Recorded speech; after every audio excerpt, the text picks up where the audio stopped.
Hi, FT here, and this video is going to be about my Marui Thompson M1A1.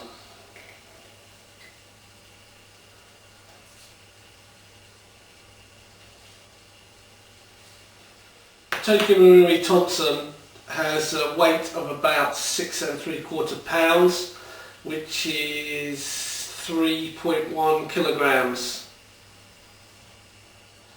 The overall length, which is taken from the end of the stock here to the tip in a straight line across, is 32 inches, which is about 81.5 centimetres. So it's quite short. The barrel length, which is from about here to just short of the outer barrel, is exactly 12 inches, and that's 30.5 centimetres. So starting at the back and working to the front as I always do. The stock is plastic, as is all the furniture. The foregrips plastic and the hand grips plastic.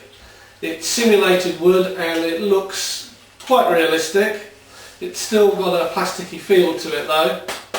The back plate of the rear stock is metal, and it has a latch in it that you pull down, and as you pull the latch down and use it as a handle, you pull the stock out and you rotate it clockwise or anti-clockwise 180 degrees, and then just let go and it stays in the open position locked down here.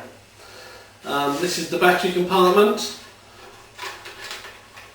It's very spacious in there.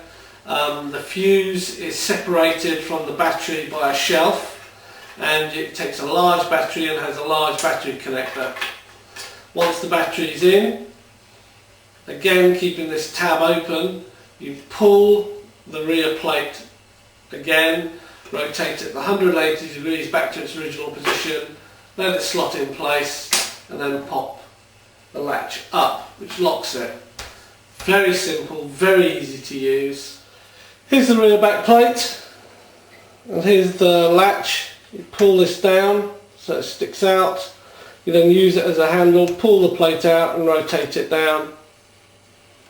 And then in here you have the large battery connector, the fuse box, which can be tucked out the way, and then all this top area is for a large battery. Make the connection, that pushes in, and then the plate again just pulls back, swings into place, and push the latch up and it locks.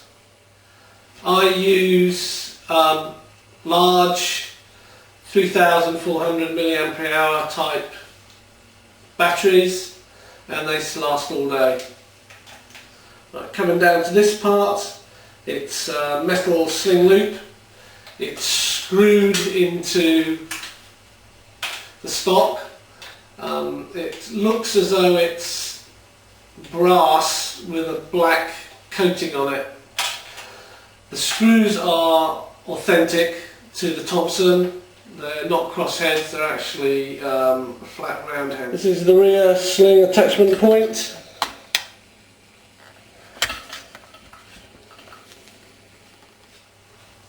So moving along this side, there's not much to see, to be honest. We come along to the hand grip. It's sort of moulded, it's more carved than moulded. It's got two carves in it here where you can put your fingers. The hand fits in quite nicely, and not much I can say about that really. You can get wooden replacements for all of this furniture. Top of the Thompson, running from here all the way up and along, is metal, and it gives a real nice weight. That's where the weight comes from. The lower part of the receiver is plastic. The magazine here is metal. It comes with a standard 60 round magazine. The bolt on this side does move. You can pull it back and let it go. It's very sturdy, but it's a lovely sound when you're using it. You can't lock it back. which is unfortunate. It'd be nice to have it locked back and then you could let it go. Slides back, doesn't expose anything, and you can let it go. It's not going to break. It's made out of steel.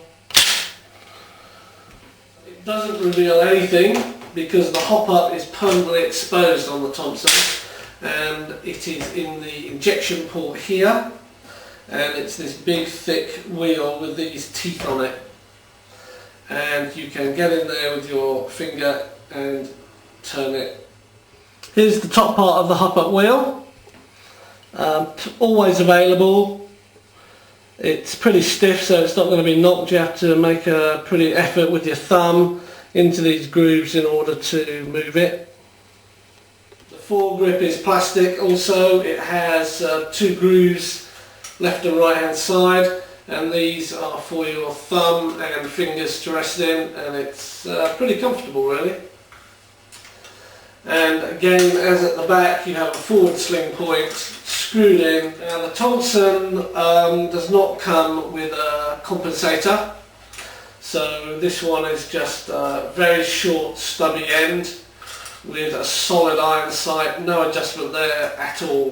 Now the magazine ejection lever is here, and it's the mechanism that goes right around the trigger, and in order to eject the magazine you have to push this lever up and pull the magazine out. I use 2 types of magazines. The one that it came with, which is a standard 60 round magazine, it is based on the size of the 30 round real magazine, and a high cap magazine. I use 5 high cap magazines. These are 420 round high cap magazines. They have a big chunky wheel on the bottom, very nice to wind on. They are also designed on the real steel 30 round magazines.